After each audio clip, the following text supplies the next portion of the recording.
Hi everyone, thanks for joining us for ACXU University. I'm your host, Hannah Wall, and today's episode is Peace, Love, and Understanding Your Audiobook Partner, a closer look at the relationships that make audiobooks work. Today, I'm joined by author Piers Platt and actor James Fouhey as we take a look at what makes a great audiobook production relationship. Together, these two have created 6 audiobooks with 2 more on the way. Thank you guys for being here. Thanks for having us. Yes, thank you.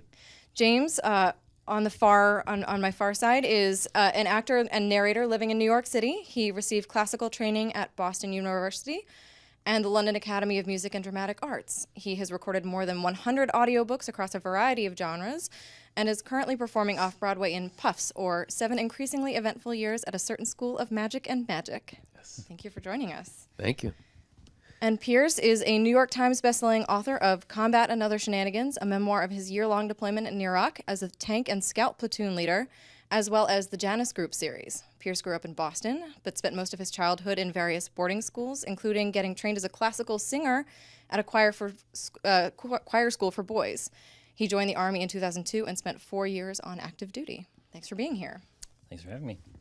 So I've worked on the ACX team for 4 years, and I've seen many, many successful audiobook productions, but I've also seen some audiobooks stumble, not even get out the gate, or maybe not cross that finish line, and so much of that is because there's not great communication between the partners who are creating an audiobook. And when it comes to audiobook production, it really is a joint effort. You have 2 partners who are working together. So what I want to explore today is what makes that work. You two have been so successful together, so I want to kind of probe into the things that have made your relationship so successful so that those who are watching at home can maybe copy your success. So Piers, I'll start with you. How did you come to discover ACX, and why are audiobooks an important part of your portfolio? I think I initially started, as many independent authors do, I initially just started with ebooks. And then as I saw good sales through my ebooks, I said, what are some other ways that I can generate revenue off of these books? And I started looking at paperback and CreateSpace as a platform. And naturally, the forums that I was a part of online, people started talking about audiobooks. And as I looked more into the industry and I found out more, I saw that audiobooks were actually one of the fastest growing formats out there, and I think they are currently the fastest growing format. And as a business person, to me, it just made sense. I want to exploit those rights and make the most I can from them, and the book's already written. Why not do audiobooks and see how well they perform? Excellent. And James, you have classical stage training. You're on stage now, but how did you come to audiobook narration? I actually first heard about it in college when it sounded like a wonderful thing. You could get paid to read, and I love to read. And it wasn't until actually I got out of school, though, that an opportunity came up where Audible was actually doing an outreach to people who had gone to Lambda, the London Academy of Music and Dramatic Arts, that were in the New York area. So I got an email about that saying, would you be interested in coming in and learning about what audiobook narration and production would be? So I actually came out here to Newark and participated in that, and found out about how to get a demo and how to record that and how that's different from a commercial voiceover demo and all those things that you need to know. And it was the beginning of me doing that and auditioning and getting books. Excellent. So you've created, like I said, 6 books together, 2 more on the way. Piers, how did you find his wonderful voice? Well, I posted my book online through the ACX platform and put up an audition sample in the little blurb, and James was one of about 40 or 50 people that auditioned for the first book. It's a lot, and I was pleasantly surprised. I really had no idea what to expect, but I was quickly overwhelmed. What are some of the things that you included in your title profile to get that many auditions? Well, I think I tried to think through the eyes of what my prospective narrator would be interested in, and I tried to think. So he's probably going to want to know that he's partnering with somebody that's done this before. So I mentioned, I think, that I'd already done one audiobook through ACX at that point of my memoir. And he's going to want to know that I've got, he wants his work to be heard just like I want my book to be read. So I talked a little bit about the marketing plan that I was going to put in place for these books, and the fact that I had a fan base that I was going to be emailing and letting know about this. And lastly, I figured he's a business person too. He's probably going to want to know that there's more work to come out of this, and that this was book 1 of an ongoing series, and that I was intending to contract with one narrator for the whole series. James, how did you come across his project? Actually, pretty much everything that Piers said is true about what I was looking for. I would say the number one thing that I noticed was that it was a series and that it was science fiction. Because I will read things that aren't genres that I would usually read for pleasure, but if there's something that I actually would read in, like, you know, my day-to-day life, like science fiction and a cool-looking title, that's something that's going to get priority for me. But the number one thing was that it was a series, and that, like he said, he had that experience, he had sales before, and that's not just about it getting my voice out there, but it's cool to hear that you're going to be working with someone that ideally is going to take it in a professional way as well, where it clearly means a lot to them. Excellent. And so tell me about the audition script. I think that's really crucial, and I lucked out with it with some of my earlier books, and probably with the Janus Group series too. But thinking back on it now, I have a lot more of a process for picking that script. I think authors might be tempted to just throw the first chapter up there and say, "Hey, go for it," but really, what you want to do is pick out a sample that ideally includes several characters, so you can see how they're going to treat different voices in the storyline. I try to go for a sample that's going to hopefully capture the tone of the book a little bit too, so I write thriller-style books, so I like to get some action elements in there, or at least some tension on the page, and ideally some emotional elements too. So maybe it's not the major arc of the storyline, but a big conflict scene would be a great one, where people are arguing, or there's a big reveal is happening, something like that, so that I can make him work. You know, I want to hear him emote and hear him bring those characters to life, and make sure that it sounds what he's producing sounds the way I want it to sound in my head. You know.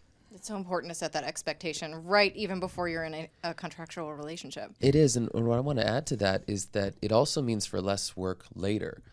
Something that I wanted to bring up later, talking about, things that authors can do that can help narrators, making sure that the audition process really shows what you're looking for in the book, because the first 15 is going to just be the first 15 of the book. It might not be indicative of all of the tones and styles that may be occurring later, and the characters that you might be worried about how someone's going to handle.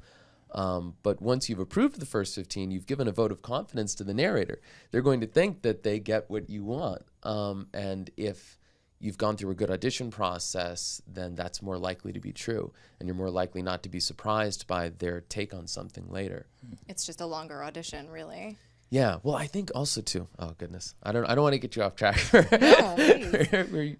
for the schedule of talking about things, but I think it's possible to have a good audition without it being extraordinarily long. That you can have selections of different things that are going to happen in the book, and show different kinds of scenes, like revelations, like he was talking about, different characters talking together, without it being a 20-minute audition. Because there's a certain point where a narrator has to prioritize, okay, because this is my work day, how many auditions can I get out today? What are these different people asking of me? And if your audition is, up against another audition, if I only have time for so many things, and one is 20 minutes, and it's for a book that is the same rate and the same style, then the priority starts to go with what I can accomplish in the time I have in my studio today. So ideally, you shouldn't make it too long with the idea of getting everything in there. It should be more about a good selection. Absolutely. So now, knowing that you were up against 39 or so other voices, what did you do to make sure that your audition stood out? I practice. I'm afraid this won't be a complicated enough answer. But one of the things he talked about, the action, and I think I remember the first audition. It was right in the midst of an action scene. It's going right into the lead character as he's using a science fiction gun to peer around a corridor and see through it with his cyborg enhanced eyes, which gives you a good taste of the kind of things that are going to be happening later in the book. For me, it was about making sure that I understood the flow of his language in a way that made it so that the action was happening in a way that felt like it was quick, like sudden decisions were being made, but everything was comprehensible. And one of the ways that I like to think about that, especially for scenes where you're meeting someone for the first time, or for me as the narrator, I'm reading the scene for the first time and we're setting a stage, is as if my voice is acting as a camera that is witnessing the scene. And as I'm describing things, that is as the camera is bringing it into view, in the same way that a director controls what the audience is looking at. So for me, it was for an action scene, it's a little quicker pace. That can be harder to do than something that is more like the measured beginning Unfolding. of a book. Yeah, yeah, but it's still about finding that right balance between those two things, even if it's starting right in the midst of action.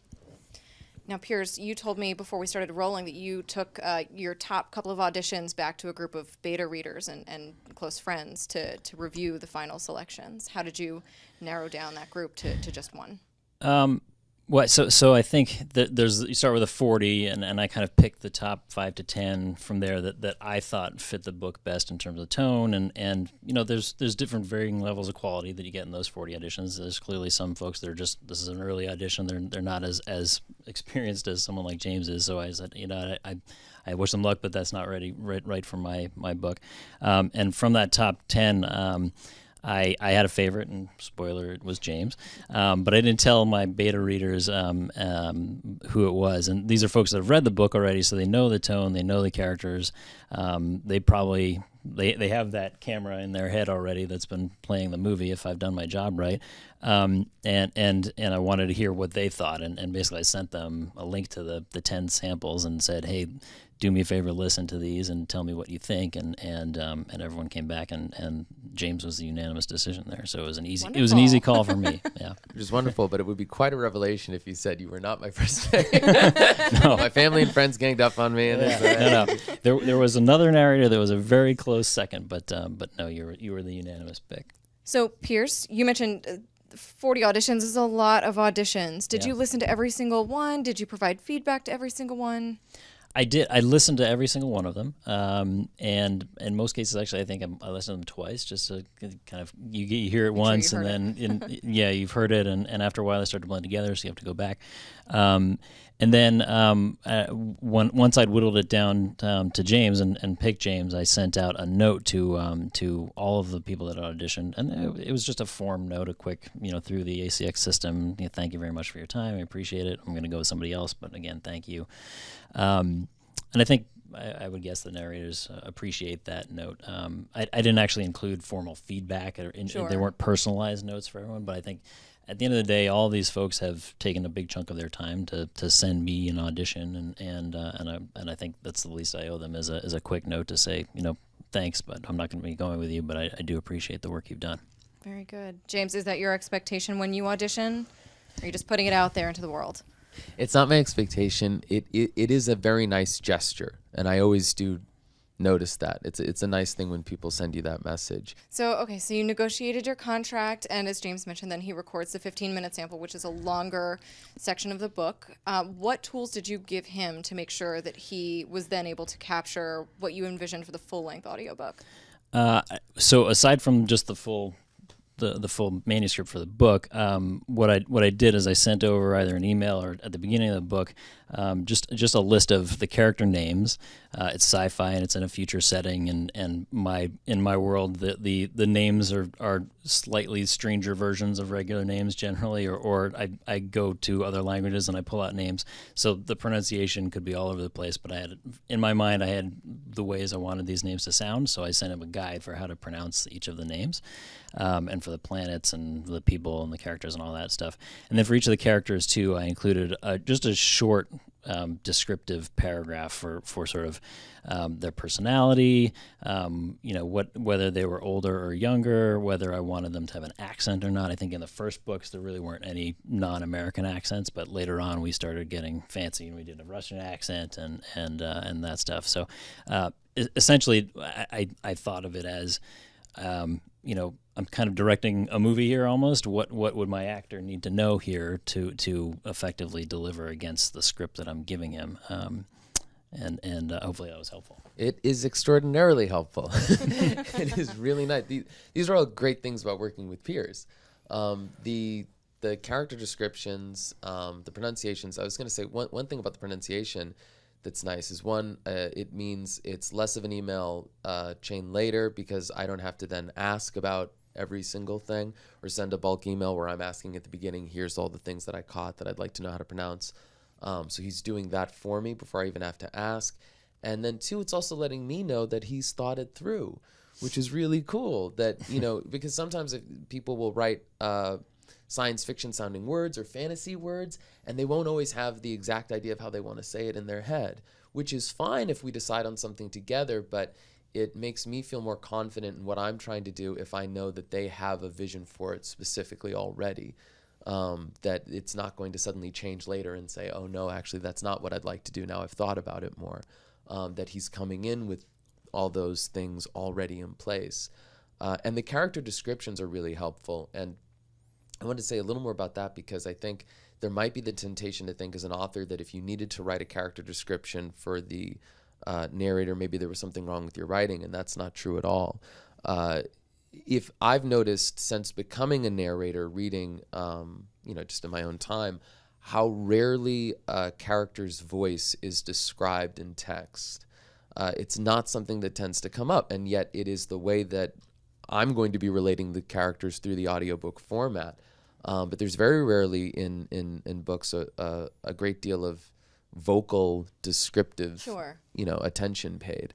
So to have someone come in and say, this is how this person speaks, this is what I want you to give off with your voice and your characterization of them, it's very, very helpful. Okay. And so that was one part of your preparation process, but can you peel back, the onion? How many times are you reading the book before you go to do the recording? What other things do you do to prepare to actually give this performance? Well, for me, there's the initial read where I'm marking everything that I need to go back and look at again. And then you could call it a secondary read through. It's where I go back and I look at all those things, but it's much more focused and specific, and that's on character names, place names, things that I need to know how to pronounce, difficult passages, not necessarily because, they're difficult in the way they're written, but just in the way of reading them and what I want to try to do. And then, one of the big things is just making sure that I have a sense of all the characters and of what's going on in every scene. Because I'm acting all of the parts, there is that little extra thing that you need to have an idea of where everyone is coming from rather than just one person like I would in a play. Sure. Or maybe two people in a play, but in this I have to have a greater sense of everybody's angle. And I need to make sure that I have an idea of how everybody sounds. And so there are some scenes that's more difficult to make happen, especially if more similar characters are present. And how am I going to distinguish them because we have this big moment here? And were you emailing or talking on the phone to clarify these questions right up front? Not really. No, right? Not much. I think, there have been times, recently the book we're working on now where Piers has had a note for me about, change this character's voice at the beginning, which is really helpful in the first 15. But for the most part, we've had a great deal of success, I think, with him telling me who these people are, what he's looking for, what he wants to hear from them, and then me giving that. Right? So it sounds like you're making some creative choices. How does that feel to be kind of giving that creative control over to someone else when you've created the source material? Yeah, it's a little scary. It's your baby, and somebody else is taking with it and running with it. So that's there's certainly a little bit of fear that it's not going to go the way you have it in your head, I guess. But I don't know. I'm a firm believer that first of all, I'm not an actor or a narrator by any means, so I don't know the right way to do things, and that's why I'm hiring and working with James to do that for me, and that.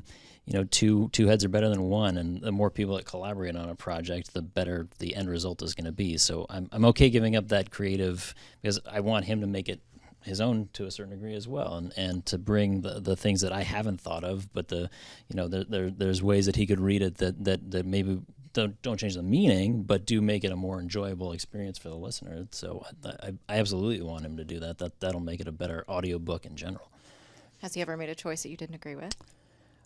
No, I think the only thing he was referencing is in the last audition script I sent him. I asked for one of the characters to be old, and he came out decrepit. Yeah. so he's not that old. He's James. in his mid-60s. Yeah, he's not dying. Not dead yet. Well, and how did you take that feedback? Was that was just a quick correction and Oh yeah, rolling I along. totally got that. I had a little too much fun with the voice there, and yeah, Okay.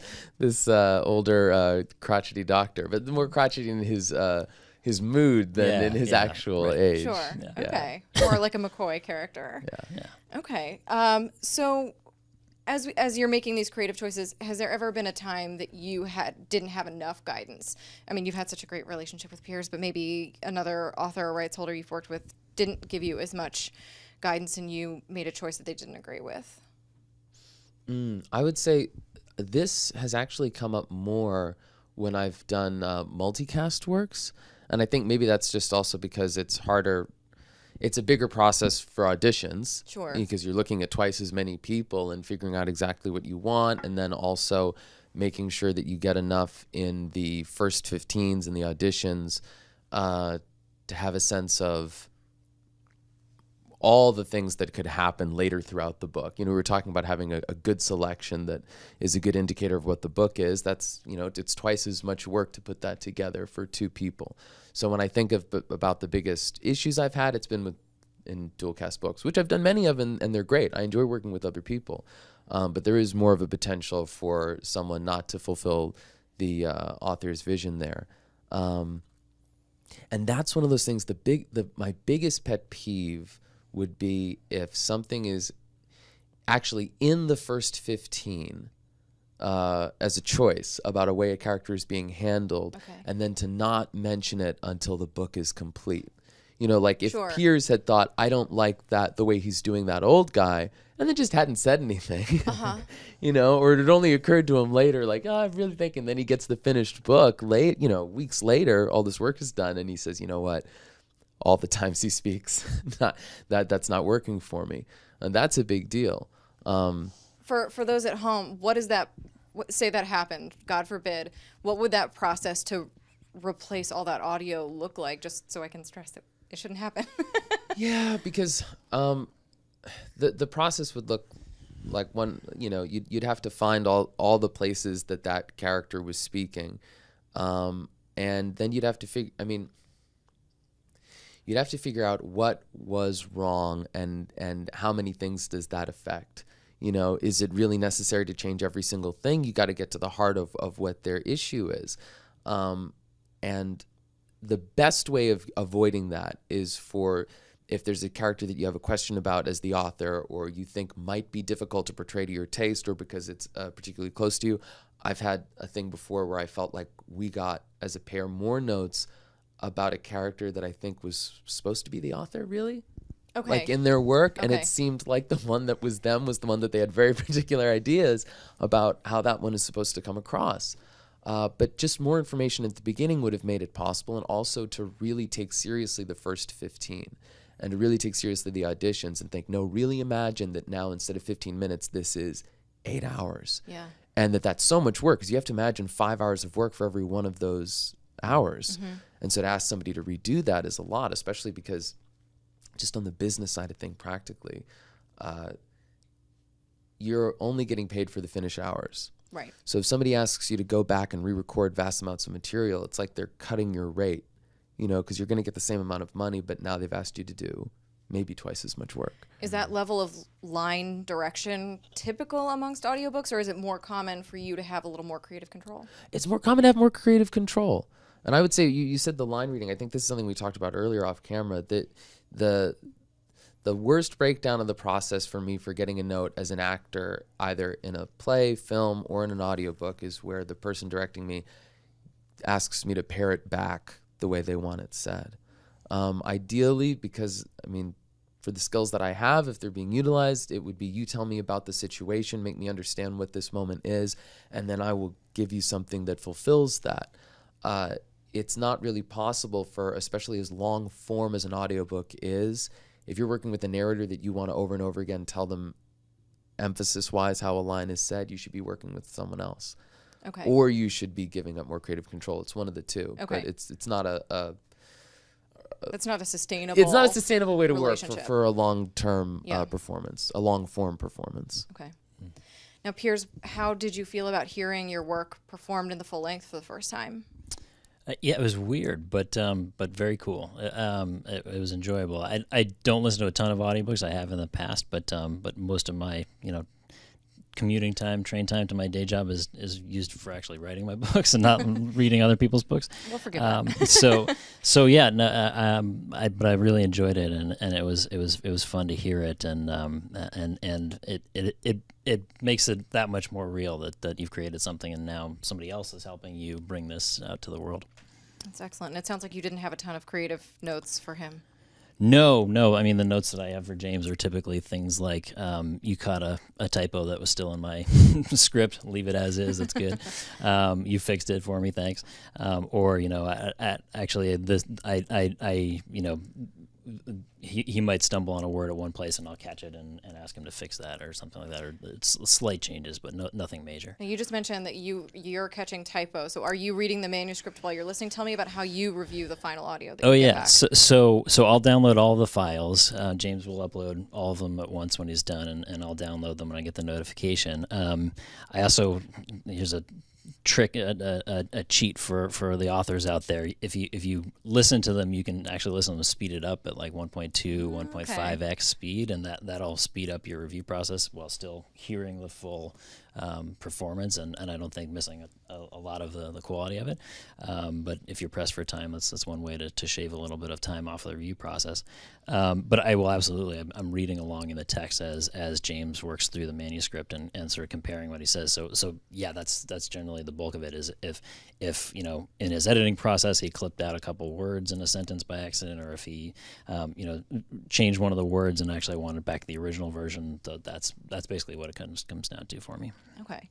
I mean, you seem like a very, very organized person. How on earth how are you organizing yourself? Are you using Excel? Are you using online tools? How do you organize yourself? Because it's saving you tons of time. Well, for the Audible and the ACX process particularly, I'll use track changes in Word if things are changing, and then I can see what I've changed in the manuscript based on his reading. And actually, I kind of use it as another final edit screen. So usually the book will be live on KDP on Amazon by the time he's reading it. But if he catches a couple more typos, this is like one more chance for me to go in and fix up that last few things. But no, yeah, Excel is my friend too. I basically have a huge long to-do list of everything in Excel, and so I'm managing sort of the timeline for both the ebook and the paperback and the Audible version all at the same time, and sort of thinking, okay, so James will post the first 15 at this point. I'm going to give myself 3 days to review it, get back to him notes. I can expect him to have it back to me within a couple of days, because he's usually very fast like that. And then it's basically just keeping a checklist of all the things that I need to know and when they're going to happen. I might have to steal those checklists from you later for the ACX blog. Sure. So you're also working on it. The books you're working on now are part of a new series. Yeah. How did you always know you wanted James to be the voice of the new series? Did you open it up for auditions again? I did. I didn't know. I actually went in thinking that I might want to use a different narrator.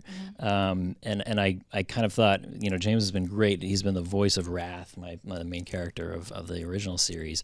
And I was kind of worried, irrationally as it turns out, that using the same narrator for a new series and a completely new character in a new setting would be jarring in some way, and it would make people sort of deja vu and think, am I listening to the Janus Group series and the new Falcon series? So before I posted it on ACX, I actually shot James a note and said, hey, I'm posting this. I'd love for you to audition, but I can't guarantee you we're going to be working together here, because I want to hear other voices. I might actually go in a different direction. So if you don't want to audition, that's totally cool. I get it, but I'd love to hear you on it, because we had a great thing going on Wrath, but again, I'm not sure that this is gonna go. Okay, that must have been a little bit scary. No, it was actually a great email to get, because it was exciting that I could get to work with Piers again.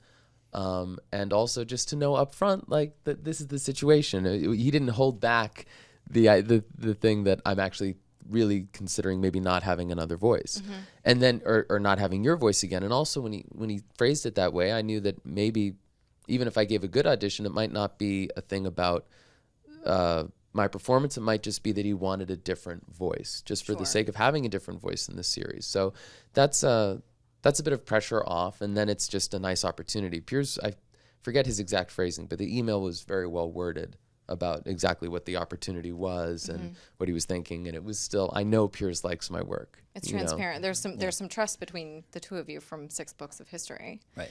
So how did you distinguish this audition and really prove to Piers that you could change it up enough to prove to listeners that this was a different series? Well, I mean, we were talking earlier about, my my basic outline of my prep and understanding the characters and where they're coming from, what they're trying to get. These are different characters, and so it's just going to be different.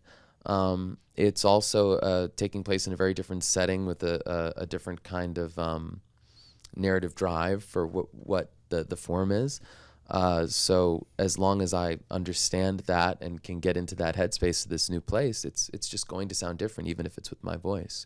It's different people talking in a different scenario. Yeah. You know? Yeah. And it met your expectations, and now you're working on the next. It did. I told him he's too good. I had to take him again. I was so proud when I got that email. That's like, whew, relief. I was like, I showed that to my girlfriend. I was like, look what Piers said. He wanted somebody else, but he couldn't do it. It's true. Oh, that's excellent. Yeah. So as you're getting ready to publish a new book, when is the appropriate time to get in touch with him for the next book? Or if you were starting a new series with a new person, when do you start preparing the audiobook as it relates to your ebook? So I reach out as soon as humanly possible when I know I've got it. I mean, I outline in advance, and I sort of plan my writing in advance, so I kind of know when books are going to finish up and get on to my editor and then my beta readers. And I've written enough books at this point that I kind of know what the timeline will be. So I think I probably contacted James around the point at which I sent it to my editor, Okay. knowing that I was still probably a month away from publication. But I think the short answer is probably as soon as possible, because I know he's got other clients and he's got a busy schedule, so I wanted to get on his calendar and just give him a heads up that this would be coming. And Piers knowing that is great. That's How does he know that? well, because we communicate and we talk. And when he asks about when I can get something done, I'm upfront and honest about, well, this is what I'm looking at. This is what my schedule is, and especially with writing, with performing multiple books, there's a lot of talking about scheduling and what our lives are looking like for when things are going to happen. He's also really nice about letting me know where he is in his process with his editors and when I can get a recordable script, one that I can, that I can actually perform, and letting me know when I can expect those things and why. Why is that the time that this is happening? Because we'll look at releasing, okay, this is when the first, second, and third are happening. This is when you're getting them. This is when the idea is for them to go out, because he is so organized. Yeah. Well, and how are you setting your schedule? How far out in advance are you booked typically? This year, it's been about a couple months. Okay. But I mean, that can change. There's a saying for independent contractors like myself, where I'm an actor. I'm performing off Broadway right now. That's wonderful. But this is my main way of making income in a stable way. Through audiobooks. Through audiobooks, yeah. I am an actor. That's my career. But the part of it where I most securely make my living is in audiobooks. That's where I almost always have work. And stage work is going to come and go as it does. But there's a saying, feast or famine. Mm-hmm. So sometimes my schedule is driving me crazy and I'm pushed to the brink. And then other times it's just this vast open space where if you wanted me to produce a book right now, I would just get to work on it immediately. Mm-hmm. That hasn't been the case for this year mostly so far, but in the last few years that those times come up. So it's always great to know, to have a long view. And if you know that you're going to want me later, tell me now, so that the next time someone talks to me, I let them know, hey, that's already booked. And that's been important this year. Well, I mean, and clearly communication between the two of you has just been the key to making sure these things come out quickly and correctly. Yeah, that's always one of the weirdest things to me about the contract process through ACX. I know why that I'm the one that stipulates when the first 15 and when the final are due, but before I do that, I always shoot James a note. I'm like, hey, man, when are you going to get this done? Like, what's possible here? I think that's so important, is before that offer goes out, say, these are the dates I'm thinking. Yeah. What do you think about these dates? Right, exactly. But I mean, I admire the two of you guys so much for communicating as clearly and often as you do. What are some of the expectations that you maybe set for each other right from the beginning about how you work that have made this relationship so positive? I don't think we really. It's not like we put anything in writing. If I could say anything, it's probably just that James was always very responsive to emails, and I try to be the same. So I think there was an unspoken expectation that we be professional and we communicate quickly on things like that. But other than that, I'm not sure. Yeah, because I don't think it's not like we laid out ground rules at the beginning, but there's a certain pattern that's established over time because we've done so many books together that I know and trust. That, for instance, Piers sends all the pronunciations right at the beginning. If he happens to miss something and I ask him about it, he's going to tell me immediately. He's not interrupting my recording schedule at all with worrying about that little bit of prep. I can get to work ASAP because Piers is going to let me know what I need to know as soon as possible. Even sometimes where I've missed something in prep as well and been recording and said, oh my goodness, I didn't even notice. I don't know how to say that word. That's one that slipped by me, slipped by him. A lot of times he gets it back like within an hour, within minutes sometimes. So, which you can't expect that from everybody, but it's just something really great that Piers does that makes it easier to get work done. Maybe it's less of an expectation, but you respect each other's schedules, you respect each other's craft, and knowing that your time is money and it's valuable, that you're treating each other so much more respectfully. And maybe that's been the secret sauce on your relationship. We'll go with that. So as we look to wrap up, Piers, what are some of the things that you would recommend for a first-time author who's considering getting into audiobook publishing? How do you make it work? Well, I'd say definitely do it. It's been it's been great for me. And even if you can't afford to pay up front, I think there's plenty of great narrators out there that are working royalty share as well. So I think it's worth testing it out for sure. And as you're starting to figure things out and find your narrator, look for ideally somebody like James, somebody who's got that professional training and a fair number of audiobooks under their belt, and go with your gut. Listen to as many samples as you can. If you can listen to some of the top selling audiobooks in your genre, get a sense for what fans like to hear in their audiobook narration. That'll help guide your decisions, and it comes down to picking the right narrator up front, and that can be a little bit harrowing, but don't be afraid to reach out for help to do that. Excellent. And James, what are some things that you wish that authors maybe knew about actors as they're getting started on this audiobook journey?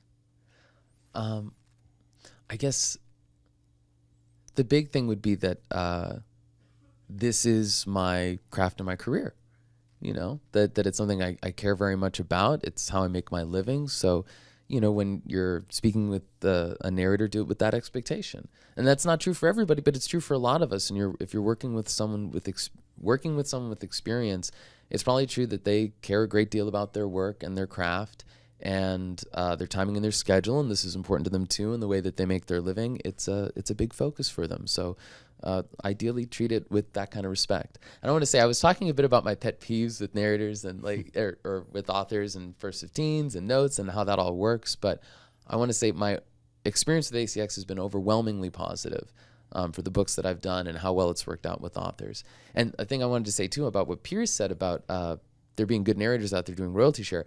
Selfishly, I would like you to look for people like me, right? But I also did maybe 1 or 2 royalty share books when I first started out. So there's somebody out there who maybe is really good, and it's just this happens to be their first book. So it's good to look at them too. Yeah, absolutely. Well, thank you both for being here today. It has been my great pleasure to have Piers and James with us. I hope you guys have learned a lot about what it takes to create great audiobook productions. In my mind, it's respect, communication early and often, and very, very early on in the process, being prepared and transparent with each other about where this relationship is going. And I wish you many wonderful audiobooks together to come. That's all for this week. We'll see you next time.